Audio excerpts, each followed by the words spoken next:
Em nome de Jesus.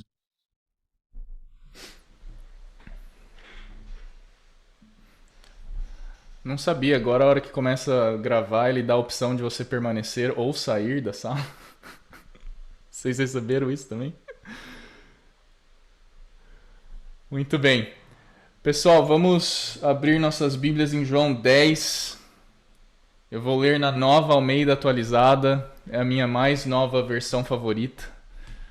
Eu estou gostando muito dessa tradução em português.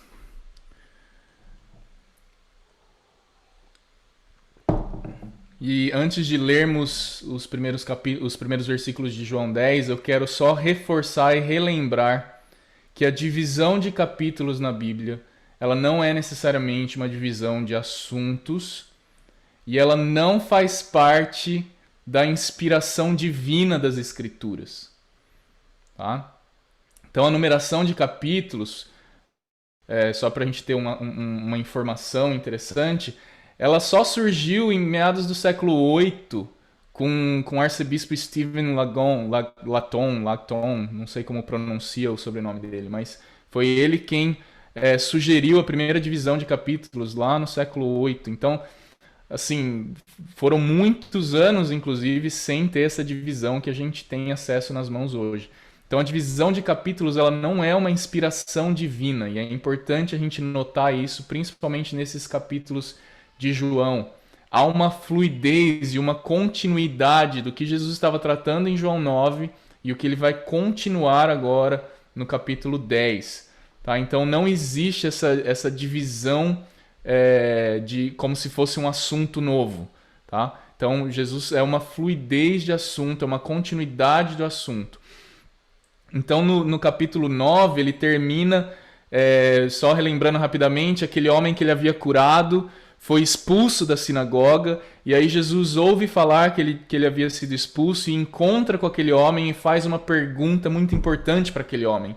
Ele pergunta: você crê no Filho do Homem?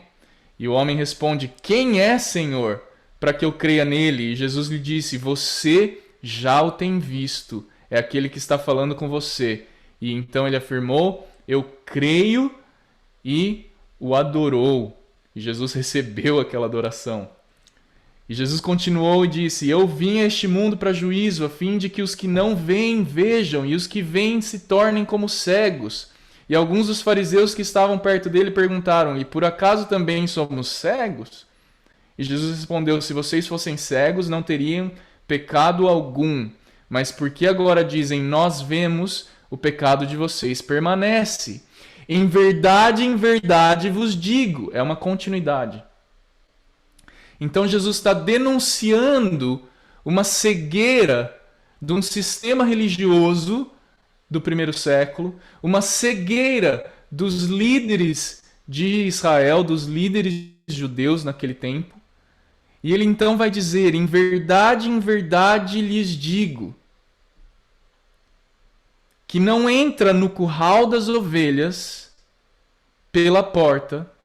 Quem não entra no curral das ovelhas pela porta, mas sobe por outro lugar, esse é ladrão e salteador. Aquele, porém, que entra pela porta, esse é o pastor das ovelhas. Para este o porteiro abre, as ovelhas ouvem a sua voz, ele chama suas próprias ovelhas pelo nome e as conduz para fora. Depois de levar para fora todas as que lhe pertencem, vai na frente delas, e elas o seguem, porque reconhecem a voz dele, mas de modo nenhum seguirão o estranho, pelo contrário, fugirão dele, porque não conhecem a voz dos estranhos. Jesus fez essa comparação, mas eles não compreenderam o sentido daquilo que ele falava. E aí eu preciso perguntar para nós: nós compreendemos o sentido daquilo que Jesus disse? E aí eu quero fazer então para vocês 5 perguntas. O que é ou quem é o curral? Essa é a primeira pergunta.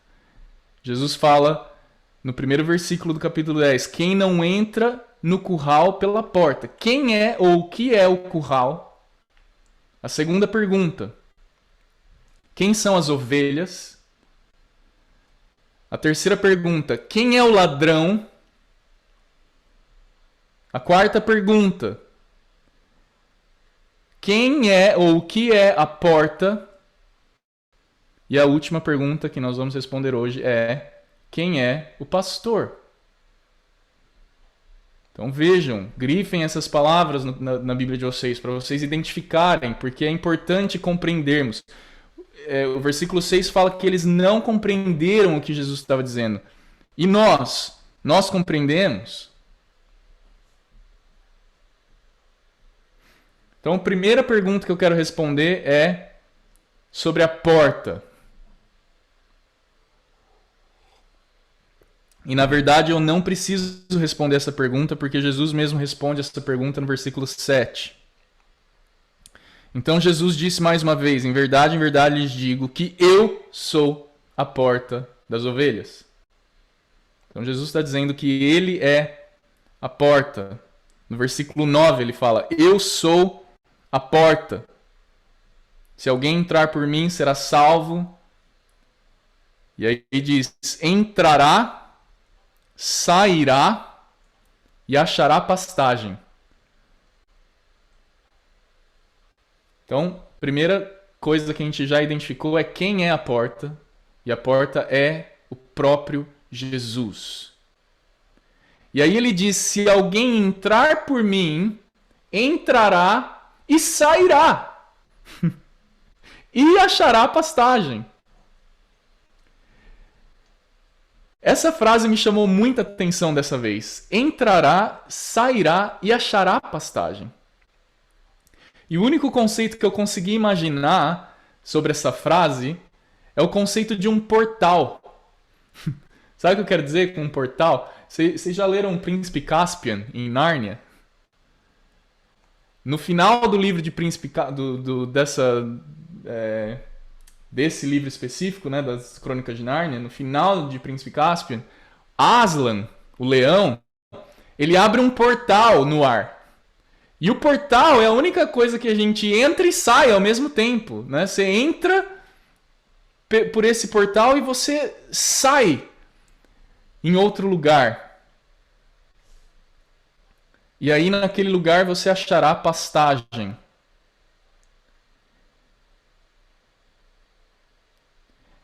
Então, em Príncipe Caspian aqui, é como se Aslan estivesse abrindo esse portal para aqueles antigos inimigos de Nárnia, como dando uma segunda chance para eles, e eles iam atravessar por esse portal, e eles iam ter um novo recomeço naquele portal. E aí, eu fiz essa analogia porque me parece que quando Jesus fala, eu sou a porta, e aquele que entrar por mim será salvo, porque ele entrará, sairá e achará pastagem. É como se Jesus fosse esse portal para a salvação. Então ele está prometendo para nós, nesse versículo 9, que ao entrarmos por ele, nós seremos salvos. Entraremos para uma nova vida nele, ao mesmo tempo que sairemos do nosso antigo homem, da nossa vida de pecado, abandonaremos a vida nas trevas e acharemos pastagem. Alguma semelhança com o Salmo 23? O Senhor é o meu pastor e nada me faltará. Me faz repousar em pastos verdejantes. Vocês vão passar por mim, entrar e encontrar, sair e encontrar pastagem.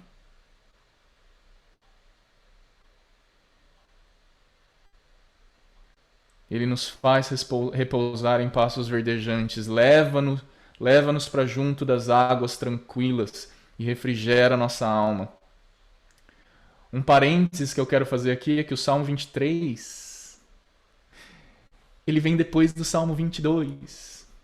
Ó, que revelação do Espírito. Agora, o que diz o Salmo 22? O Salmo 22 é o salmo que Jesus citou na cruz. Deus meu, por que me desamparaste?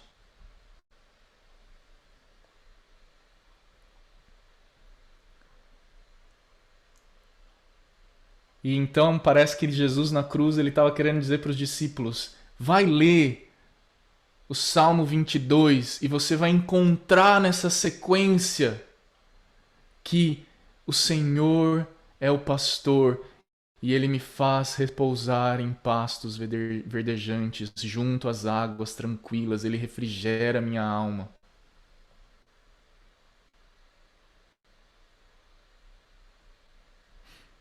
Então isso é só um parênteses para vocês lerem o Salmo 23 junto com o 22, você vai ver como faz muito mais sentido.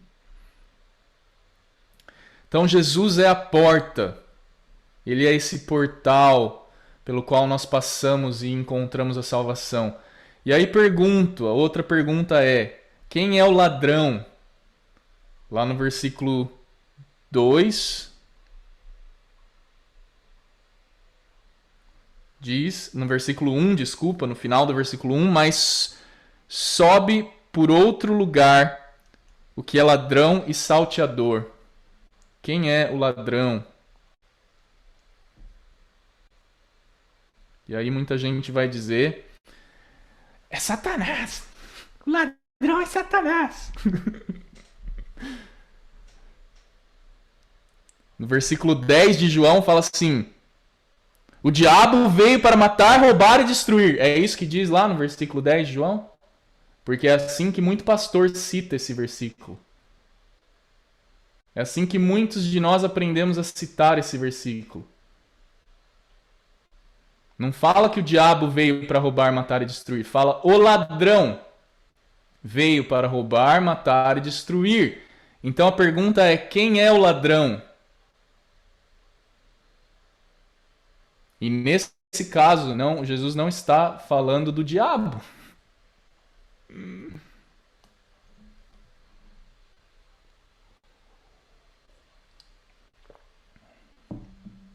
Mas ele está dizendo que todos aqueles que não entram no curral das ovelhas pela porta, aqueles que não passam por ele para entrar no curral das ovelhas, e nós vamos entender o que é o curral.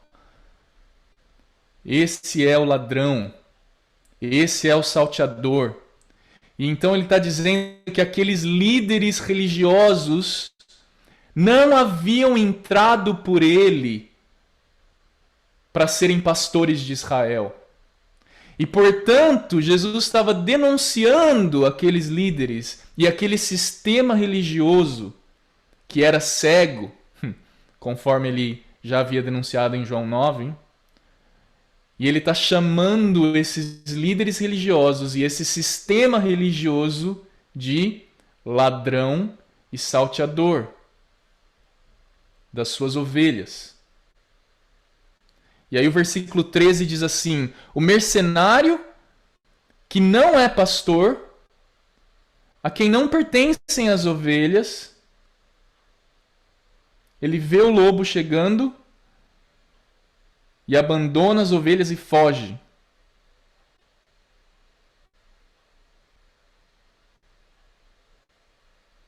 Na verdade, eu fiz uma junção de versículos aqui e não marquei quais são os versículos que eu li, mas vamos lá. O mercenário foge porque é mercenário e não se importa com as ovelhas, versículo 13.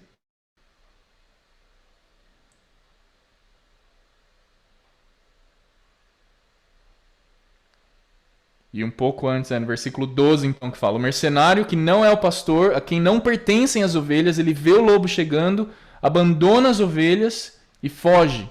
Então o lobo as arrebata e dispersa. O mercenário foge porque ele não se importa com as ovelhas. Então Jesus está dizendo que aqueles líderes que estavam preocupados em manter um sistema religioso, eles não eram os pastores, pois eles não se importavam com as ovelhas. Vocês se lembram o que aconteceu quando aquele homem foi curado? Ninguém se alegrou com aquela cura. Eles se importavam que alguém tinha feito barro no sábado. Essa era a preocupação deles. Alguém fez barro no sábado e não pode trabalhar no sábado. quem foi que te curou no sábado. Então eles não estavam se importando com as ovelhas. Eles estavam preocupados em saber quem estava quebrando a regra da religião. Eu já falei isso para vocês, que o Talmud, o Mishnah Shabbat 7.2, lá o Lucas deve saber do que eu estou falando, é uma lista de proibições rabínicas do que não pode ser feito no Shabbat. Tem 39 coisas nessa lista que não pode ser feita. Então, por exemplo, catar alguma coisa você não pode, construir alguma coisa não pode. Então imagina que Jesus que fez o barro ali, pegou o barro e construiu um olho para o cara ver, né? Então Jesus chamou de ladrões aqueles líderes religiosos, aquele sistema religioso. Porque o ladrão é aquele que toma para si mesmo aquilo que não é dele. Jesus também chamou eles de salteadores. Salteador é aquele que tira proveito dos mais fracos. Salteador é aquele bandidinho que fica na beira da estrada, aquele que te rouba no trânsito. Tira proveito das situações vulneráveis. E por fim ele chamou eles de mercenários, ou seja, o interesse deles era financeiro. Era no status, era no ganho próprio e não preocupação com as ovelhas. Então Jesus denunciou aqueles homens que abusavam da confiança, que abusavam da influência que eles tinham. Esses são os ladrões, salteadores e mercenários nesse texto, tá? Então Jesus não está aqui falando do diabo. É óbvio que ele havia acabado de chamar esses líderes religiosos de filhos do diabo. Certo? No capítulo 8 ou 9, não lembro agora exatamente. Jesus tinha acabado de chamar eles de filhos do diabo.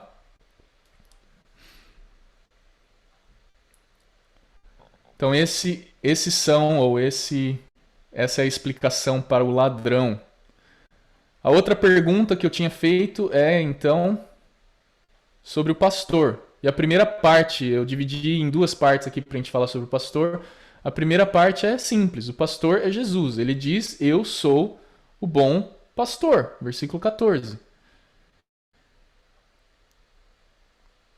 Então quem é o pastor? Jesus é o pastor. E ele vai continuar dizendo que o bom pastor, ele dá a vida às ovelhas.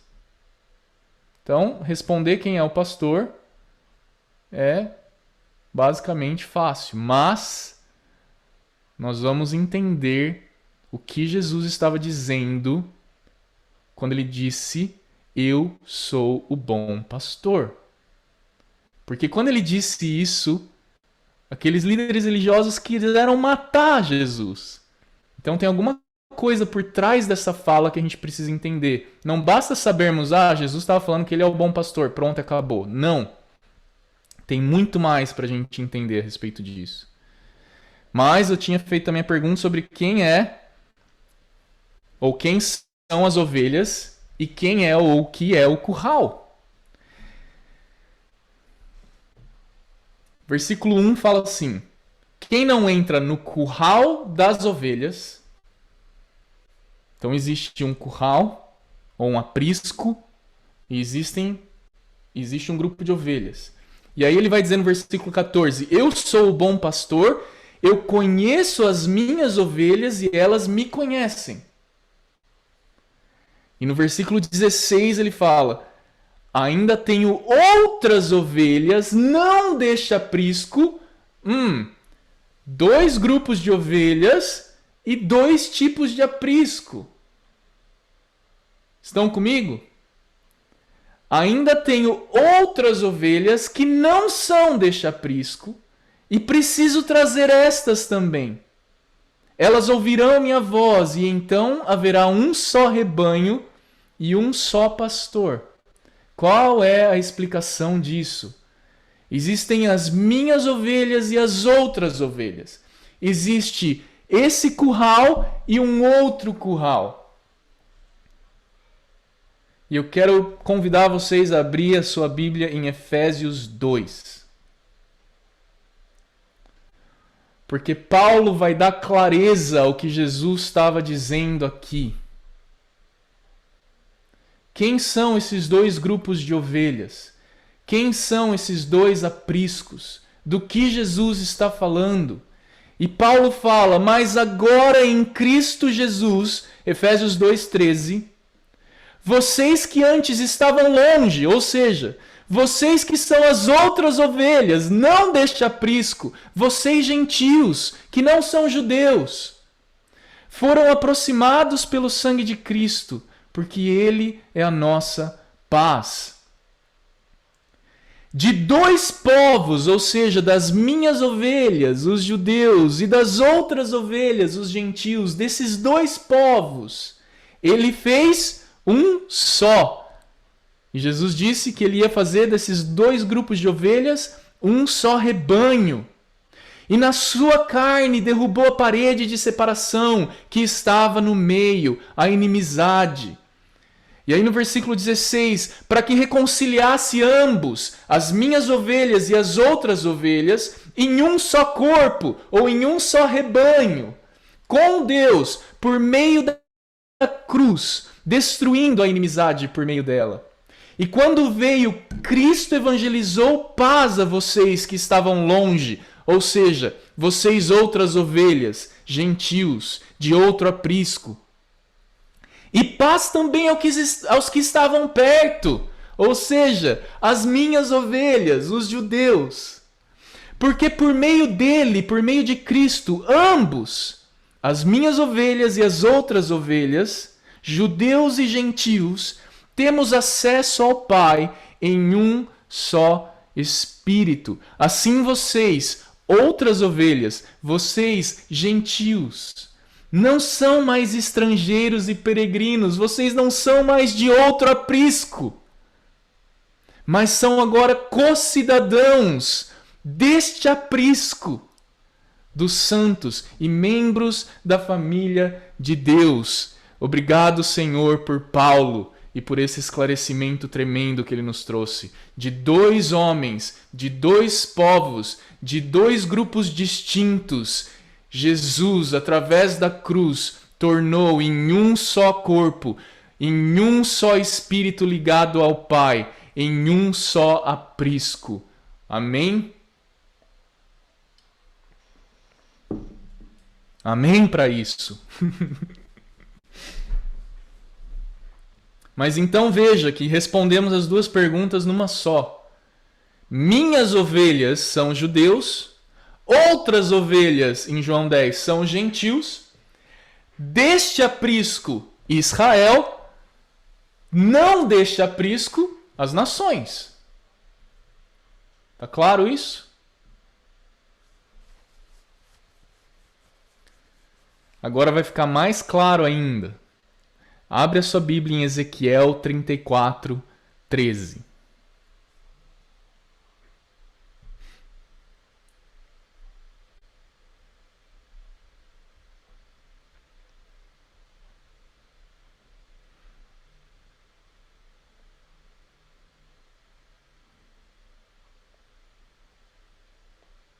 Eu quero encorajar vocês a ler Ezequiel 34 inteiro, porque é um capítulo maravilhoso do livro de Ezequiel. Mas no versículo 13 diz assim: vou tirá-las. E Deus, o Senhor, está se referindo às minhas ovelhas. Tá? Se você ler no texto, você vai entender isso. Vou tirá-las do meio dos povos, do meio das nações, e as congregarei de diversos países, e as trarei à sua terra. Vou apacentá-las nos montes de Israel. Esse é o aprisco que Jesus estava falando. Junto às correntes de água e em todos os lugares habitados da terra, deixarei que pastem em bons pastos. Aonde? Nos altos montes de Israel será a sua pastagem. Onde é o aprisco das minhas ovelhas? Israel, numa terra específica, um lugar geográfico. Ali elas se deitarão em boa pastagem e terão pastos bons. Onde? Nos montes de Israel. Israel é o curral ou o aprisco ao qual Jesus está se referindo em João 10. E já que estamos em Ezequiel 34, vamos entender melhor o que Jesus disse quando ele declarou que ele era o pastor, o bom pastor. Porque em João 10, Jesus está dizendo que ele é o bom pastor. Porém, em Ezequiel 34, Deus está dizendo que ele é o bom pastor. E então aqueles líderes judeus compreenderam que quando Jesus declarou, eu sou o pastor de Israel, ele estava dizendo, eu sou o Deus de Israel. E por isso que eles estão acusando Jesus de blasfêmia logo mais. E aí eu fiz uma sobreposição que eu quero comentar com vocês a respeito de Ezequiel 34 e João 10. Porque a fala é a mesma, o assunto é o mesmo.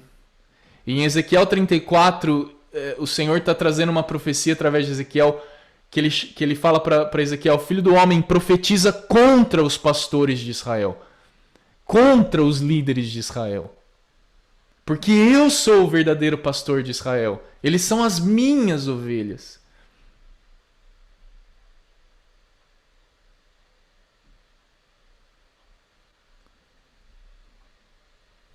Então Ezequiel 34 começa assim.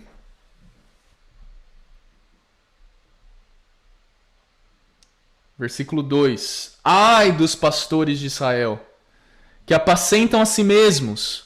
Ou seja, ai dos ladrões, saqueadores, mercenários, que Jesus categorizou em João 10. Ai dos pastores de Israel, porque eles apacentam a si mesmos. Será que os pastores não deveriam apacentar as ovelhas? Vocês comem a gordura, vestem-se da lã, matam as melhores ovelhas para comer, mas não apacentam o meu rebanho. O meu rebanho, as ovelhas do meu aprisco, que Jesus está falando em João 10. Vocês não fortalecem as fracas, não curam as doentes, não enfaixam as quebradas, não trouxeram de volta as desgarradas, não as buscaram, mas dominam sobre elas com força e tirania. Então vocês não curam as doentes, vocês não se importam com o cego que está mendigando no caminho. Em João 10, Jesus fala que eles abandonam, que eles veem o lobo chegando e eles abandonam as ovelhas. E aqui no versículo 5 de Ezequiel 34 ele vai dizer, assim elas se espalharam por não haver pastor e se tornaram pasto para outros animais selvagens.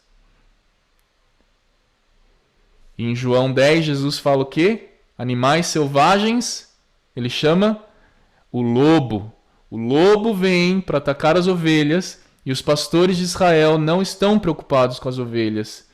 E eles não fazem nada, não protegem as ovelhas, fogem.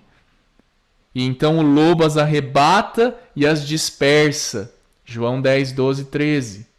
E aqui em Ezequiel 34, 3, elas se espalham, mesma linguagem. Em João 10, elas se dispersam.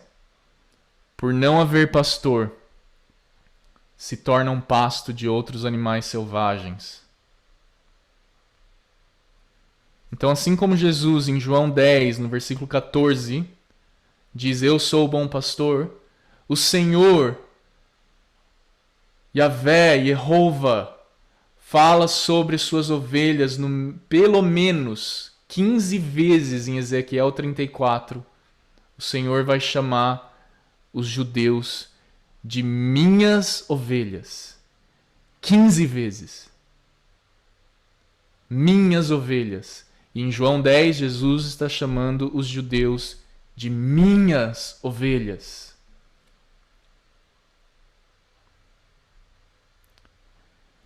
Então quero alertar a vocês, ou trazer isso,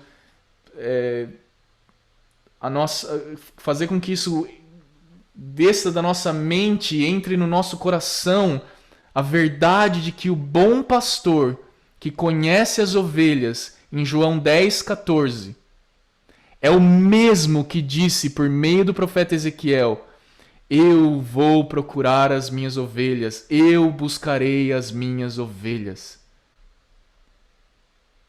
E Jesus veio para buscar as suas ovelhas em João 10.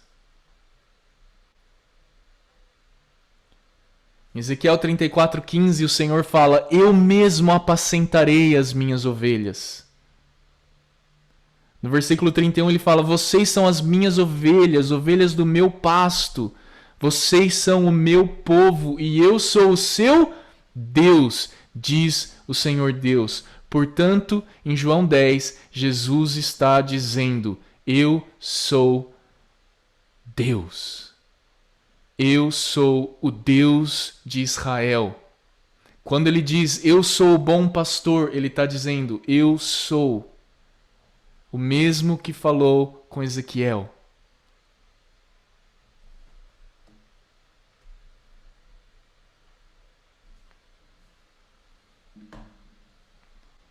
E é fundamental a gente compreender isso e se entregar a essa realidade, ainda mais num contexto atual em que a gente percebe cada vez mais um ataque demoníaco contra a identidade divina de Cristo.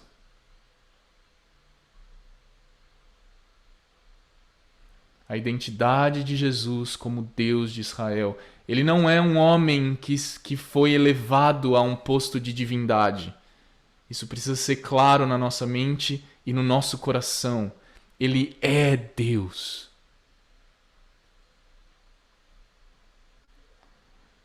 E ele não só é Deus, mas ele está convidando eu e você a entrarmos num nível de relacionamento íntimo com ele. Então depois leia Ezequiel 34 inteiro e compare com João 10. Mas voltando então agora em João 10,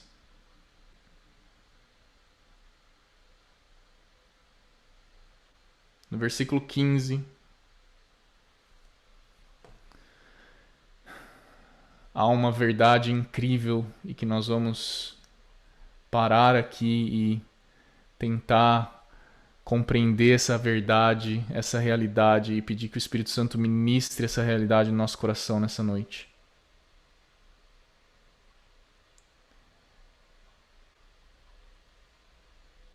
Esse pastor, o bom pastor, o Deus de Israel, ele conhece as suas ovelhas. Como é bom, como é incrível a gente ler isso e mais do que isso, a gente conhecer, saber no nosso coração que o nosso pastor nos conhece. Agora, como ele nos conhece? E ele vai dizer: eu te conheço, Lucas. Eu te conheço, Nayara, Gabriela, Raquel, Graziela, Helena. Eu te conheço assim como o Pai me conhece. E eu conheço o Pai. Uau! Você já parou para imaginar, para pensar nisso que Jesus disse?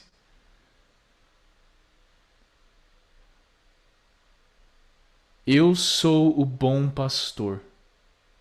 e eu conheço as minhas ovelhas e elas me conhecem, assim como o Pai me conhece e eu conheço o Pai. A gente precisa parar um pouco aqui. A gente precisa se prostrar diante desse texto em adoração, em reverência ao Senhor, em temor ao Senhor. O Deus Criador de todas as coisas, aquele que existe desde o princípio, Ele me conhece da mesma maneira que o Pai conhece Ele e Ele conhece o Pai. Gente, isso é de pirar a nossa cabeça. A gente não consegue compreender isso com raciocínio lógico. E a gente só vai conseguir compreender isso no nosso coração através do Espírito Santo ministrando isso ao nosso coração e revelando o amor de Jesus por nós, o amor do Pai por Jesus, o amor de Jesus ao Pai, a perfeita unidade de Deus.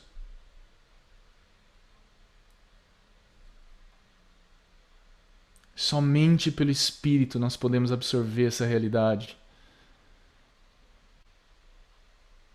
Agora, como se não fosse suficiente a gente saber que Ele me conhece, da mesma forma que o Pai conhece Ele, Ele convida a gente para ter o mesmo nível de relacionamento e conhecimento com Ele. Ele anseia por ter esse relacionamento íntimo que Ele tem com o Pai. Ele quer ter conosco.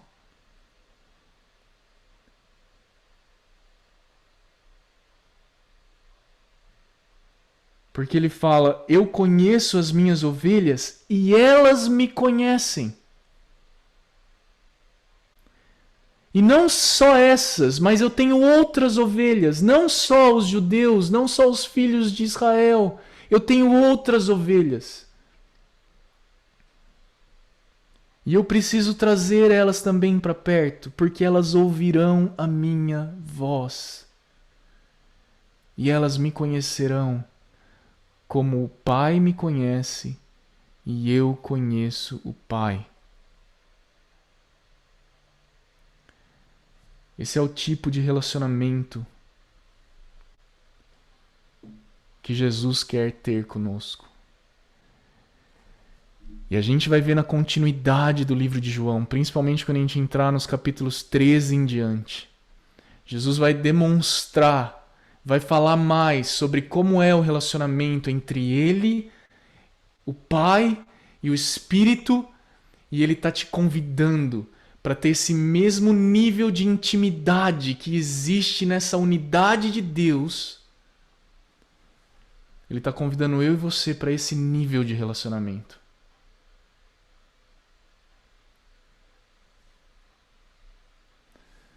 Estamos prontos para isso? Estamos prontos para isso?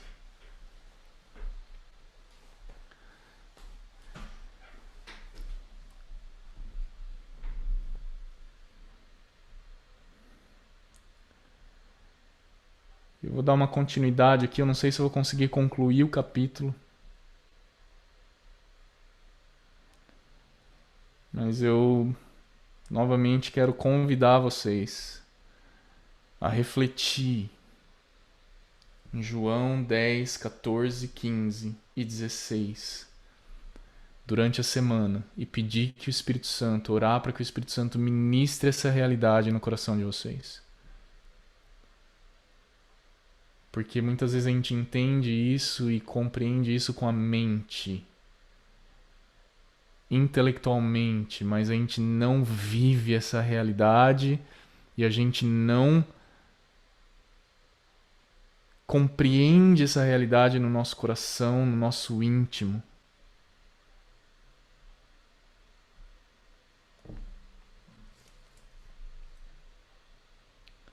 E aí no versículo 17, Jesus continua dizendo assim: por isso o Pai me ama, porque eu dou a minha vida para recebê-la de volta.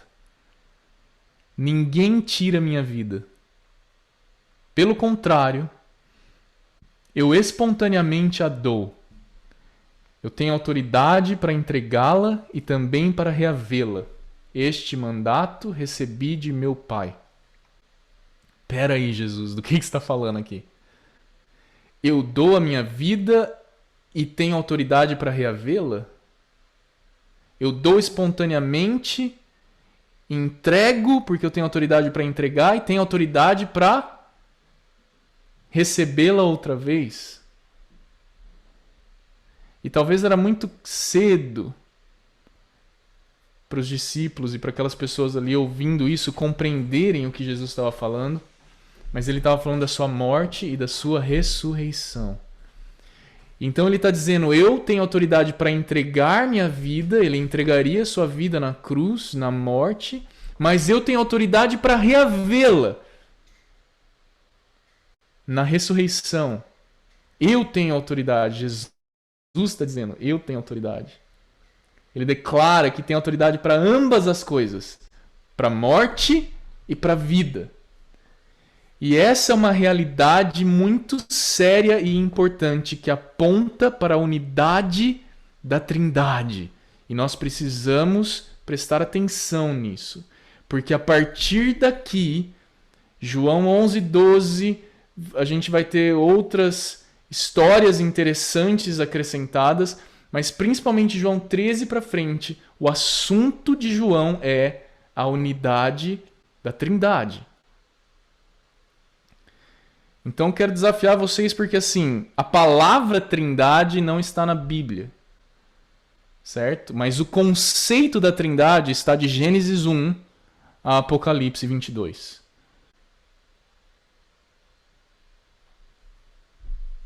Então se você tem preconceito com a palavra Trindade, tudo bem, usa outra palavra. Fala a unidade de Deus, do Pai, do Filho e do Espírito juntos. Trindade foi um nome que alguém deu para explicar isso. Porque tem uma frase muito famosa de Agostinho. Se você tentar explicar a Trindade, você perde a sua cabeça. Se você negar a Trindade, você perde a sua alma. Escolhe o que você prefere.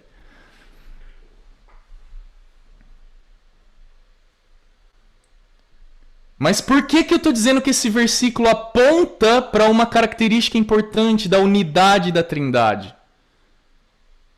Porque a Bíblia diz claramente que o Pai ressuscitou Jesus dos mortos. Vou dizer de novo. A Bíblia diz claramente que o Pai ressuscitou Jesus dos mortos. Se quiser ler Atos 2:32, Atos 3:15, Gálatas 1:1, o Pai ressuscitou Jesus dentre os mortos. Só que a Bíblia também diz em todas as letras e claramente que o Espírito ressuscitou Jesus dentre os mortos. Romanos 8. E Jesus está dizendo, portanto a Bíblia também diz claramente que o próprio Messias ressuscitou a si mesmo dos mortos. E a gente pode ver isso em João 2:19 e agora em João 10:17 e 18. Então Jesus, como Deus, tinha autoridade para entregar sua vida e para trazê-la de volta de dentre os mortos. Assim como na criação foi uma obra do Pai com o Filho, com o Espírito, em unidade, porque Deus é um, Deus é Echad, um, em unidade e não um numeral. Isso aqui é uma caneta, um numeral. Mas Echad é um de único, de unidade, e não de numeral, não de números. E aí a gente vê no versículo que está ali em hebraico, na cabeça do Lucas, Shema Israel, Adonai Eloheinu, Adonai Echad. O Senhor é um. Então Jesus está apontando aqui para uma característica importante da gente considerar. Ele está dizendo, eu tenho autoridade, eu entrego a minha vida e eu posso trazer minha vida de volta dos mortos, porque eu tenho autoridade para dar a vida, João 2,19. Só que o Pai ressuscitou Jesus dentre os mortos e o Espírito ressuscitou Jesus dentre os mortos. Então nós vemos a perfeita unidade de Deus na criação, na ressurreição e na restauração de todas as coisas vai ser do mesmo jeito.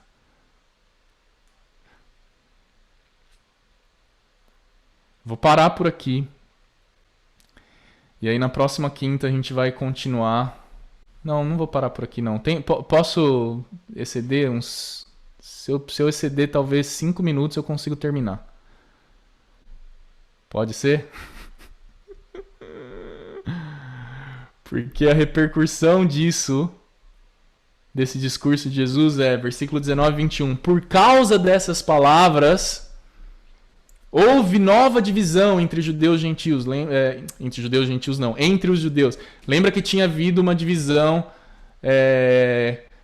no capítulo 8 de João, depois no capítulo 9 de novo, né, inclusive na família daquele homem que foi curado. E agora está dizendo que houve uma nova divisão entre os judeus. Muitos deles diziam, ele tem demônio, é louco. E de fato, gente, ou a gente crê em tudo que Jesus disse, ou ele era um louco. Então não tem como crer só em um pedacinho do que Jesus falou. Ou a gente crê no pacote inteiro, ou a gente considera ele assim como essas pessoas consideraram. Porque vocês ouvem o que ele diz? E outros diziam, este modo de falar não é de alguém endemoniado. Será que um demônio pode abrir os olhos dos cegos?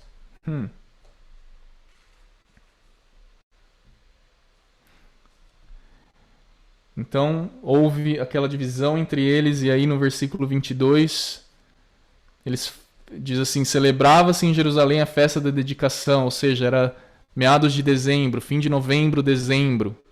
Festa da dedicação, Hanukkah. E Jesus passeava no templo, no pórtico de Salomão. E então os judeus o rodearam e disseram, até quando você nos deixará nesse suspense se você é ou não é o Messias? Diga francamente. E Jesus respondeu, já falei para vocês em outubro, na festa dos tabernáculos, setembro, outubro, eu já falei, vocês não acreditaram. Agora é dezembro, Hanukkah, eu preciso ficar falando tudo de novo.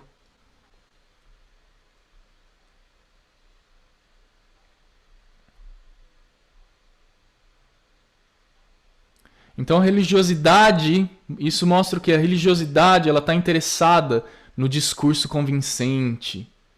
Em quantos likes tem nas mídias sociais. Qual é o seu nível de aprovação entre as pessoas? Ou seja, é interessado em aparência, nas bajulações do mundo, mas Jesus está mostrando obras práticas. São as obras que dão testemunho, não são as nossas palavras. Chega da gente ficar falando quem é Jesus, o que é uma vida com Deus. Dá testemunho do que é uma vida com Deus. As suas obras falam mais do que as suas palavras, é isso que Jesus está dizendo. Não fique interessado nos discursos, no que dizem por aí. Mas olha para as obras, para o fruto que pode ser visto. Então Jesus está dizendo, vocês querem um discurso, mas eu já falei, e vocês não acreditaram. Eu tenho mostrado para vocês muito mais que discurso. Por meio das obras de meu Pai, e mesmo assim, vocês não creem. Veja o versículo 25 e 26. As obras que eu faço em nome de meu Pai dão testemunho de mim, mas vocês não creem porque não são as minhas ovelhas. E agora o assunto vai piorar para os judeus, porque ele vai dizer o quê? Ele vai dizer que ele e o Pai são um. Ai, ai, ai. Isso era de pirar a cabeça do judeu do primeiro século. Não só do primeiro, né? Do judeu de agora também. Eu e o Pai somos um, ele diz no versículo 30. Só que começa lá no 28. Eu lhes dou a vida eterna. Pera aí. Quem é esse cara que dá a vida eterna? Eu lhes dou a vida eterna. Jamais perecerão e ninguém as arrebatará da minha mão. Para quem que ele dá a vida eterna? Para as minhas ovelhas. Aquilo que meu Pai me deu é maior do que tudo, e da mão do Pai ninguém pode arrebatar. Eu e o Pai somos um. Aí acabou para os judeus, e o versículo 31 diz o quê? Mais uma vez pegaram pedras com a intenção de apedrejá-lo. E aí eu faço uma pergunta para vocês: por que eles queriam apedrejar Jesus? E nesse texto de João 10, tirando o que a gente já viu de João, principalmente dos capítulos 5 até agora, mas só aqui em João 10 tem 3 motivos para eles quererem apedrejar Jesus. Primeiro motivo, ele disse: eu sou o pastor de Israel, Ezequiel 34. Ele diz: eu sou. Ezequiel 34 está dizendo que o pastor de Israel é o Deus de Israel. E eu estou dizendo para vocês que sou eu. Então eles queriam apedrejar Jesus por isso. O segundo motivo, porque Jesus disse que tinha autoridade sobre a vida e a morte. E para dar a vida eterna. Quem tem autoridade sobre a vida e a morte para dar a vida eterna é Deus. E a terceira coisa, que para eles foi a gota d'água. Ele disse: eu e o Pai somos um. Eu e o Pai somos juntos a mesma coisa. Nós somos Deus.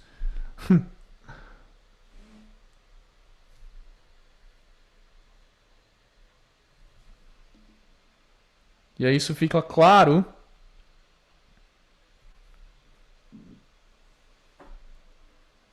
porque na continuidade do versículo 32, Jesus pergunta: por qual das obras que eu fiz, das obras do meu Pai que eu fiz, vocês querem me matar, me apedrejar? E eles responderam: não é por obra.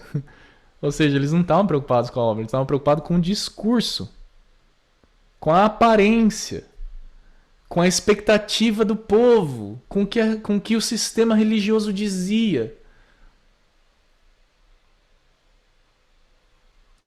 E aí eles acusam Jesus de blasfêmia. E essas são as 3 acusações de blasfêmia que eles consideraram. O pastor de Israel? Autoridade sobre a vida e a morte? Você e o Pai são um?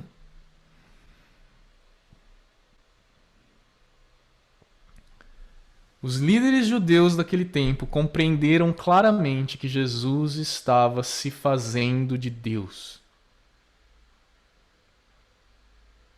Porque é isso que diz o texto. E tem gente nos nossos dias que não compreende isso. E quer usar a justificativa de que Jesus não, é alguém que nasceu. Nascimento da Virgem, peraí, vamos reconsiderar isso daí. Né? Quem é que pode nascer de uma virgem? Não, mas ele de fato era um profeta e foi elevado a uma posição divina, sim. Mas é um profeta. Quem pensa assim, gente, é o Islã. Nós, como cristãos, devemos rejeitar qualquer tipo de distorção do que o nosso amigo Asher Trader chama de teologia de demônios. Para ele, o ensino que nega a divindade de Jesus e que nega o Espírito Santo é teologia de demônios. É assim que ele chama. O Asher Trader, um irmão judeu e que crê no Messias Jesus Cristo. No Messias Jesus. Messias Jesus Cristo é a mesma coisa que falar no Messias Jesus Messias.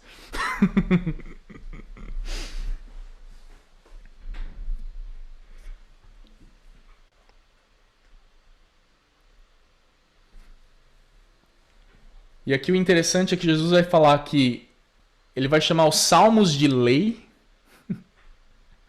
Veja como continua o texto. Jesus disse, não está escrito na lei de vocês?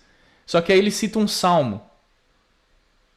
E aí o salmo que ele cita diz, eu disse, vocês são deuses. Então ele está citando um salmo e ele está chamando esse salmo de lei dos judeus. Se ele chamou deuses, aquele a quem foi dirigida a palavra de Deus, e a escritura não pode falhar, então como vocês dizem que aquele que o Pai santificou e enviou ao mundo está blasfemando? Só porque declarei que sou filho de Deus? Se não faço as obras de meu Pai, não acreditem em mim, mas se faço e vocês não creem em mim, creiam pelo menos nas obras, para que vocês possam saber e compreender que o Pai está em mim e que eu estou no Pai. Então tentaram outra vez prendê-lo, mas ele se livrou das mãos deles. Mais uma vez Jesus disse, eu e o Pai somos um. O Pai está em mim e eu estou no Pai. Então Jesus se retirou para além do Jordão, para o lugar onde João batizava no início, e ali permaneceu, e muitos iam até ele e diziam, João não fez sinal nenhum, mas tudo o que ele disse a respeito deste homem era verdade. E o que João dizia a respeito de Jesus? Eis o Cordeiro de Deus que tira o pecado do mundo. Era isso que João dizia sobre Jesus.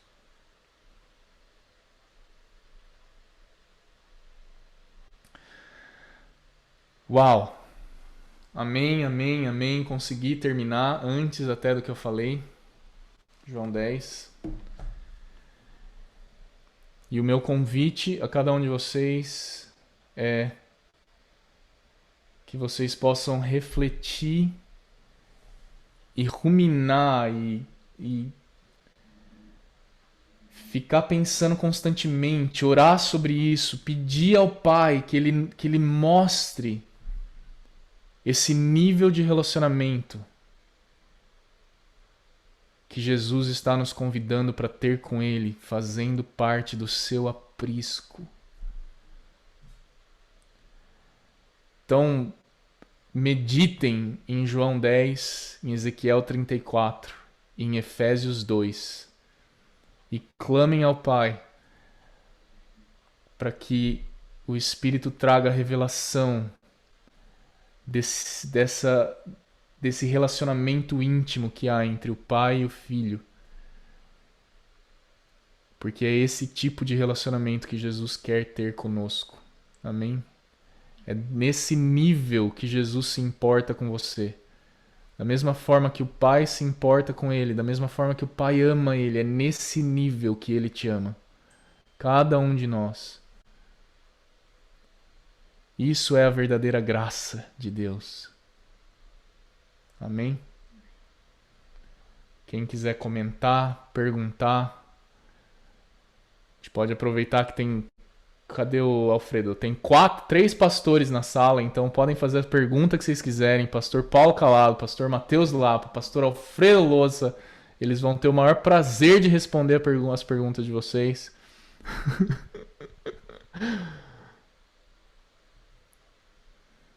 Não tenham vergonha de participar, gente, por favor.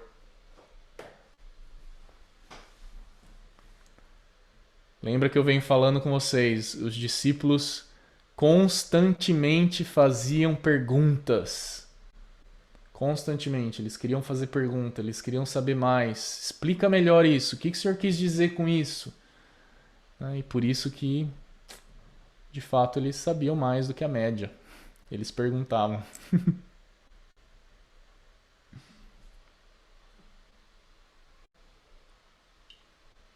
Mateus, Paulo, fiquem à vontade também para fazer algum comentário, algum complemento.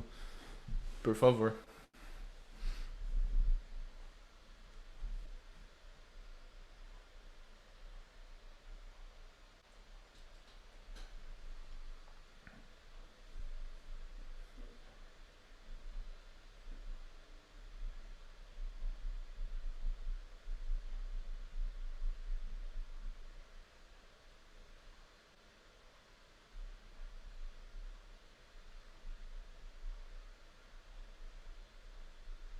Para de gravar aí, Paulo, que daí